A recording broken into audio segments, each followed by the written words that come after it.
La riche histoire du Familistère s'offre un nouveau récit. Le tome 2 de la BD Rue de la Grande Truanderie, du nom d'une rue parisienne, est sorti le mois dernier. Pour l'occasion, les auteurs ont participé ce dimanche matin à une séance de dédicace pour les amoureux de la bande dessinée. J'avais découvert le premier tome l'an dernier. J'adorais le concept d'un familistère dans le monde du crime, enfin, voilà, de pouvoir le transposer ailleurs. Donc j'ai dévoré le premier et j'avais envie de connaître la suite forcément. J'ai surtout apprécié le dessin. Le dessin est très bien, très précis, etc. Et le récit est un peu inattendu, mais intéressant. Le dessinateur a repris les traits de la famille Gaudin au travers de ses personnages. Il s'est basé sur les photos d'époque de Jean-Baptiste André Gaudin, le fondateur du Familistère au XIXe siècle, et sur celle de son fils, Émile.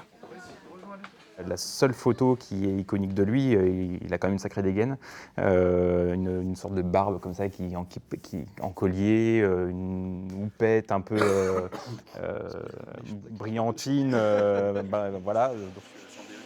Le scénario connaît lui un vrai décalage par rapport à la réalité historique du site.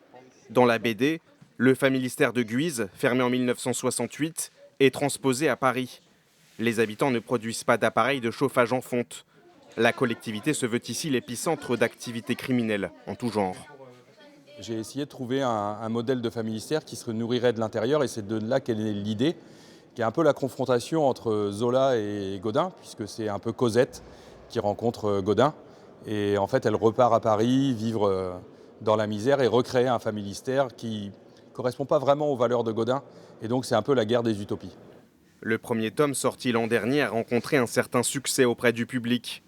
Il s'est écoulé à près de 6000 exemplaires.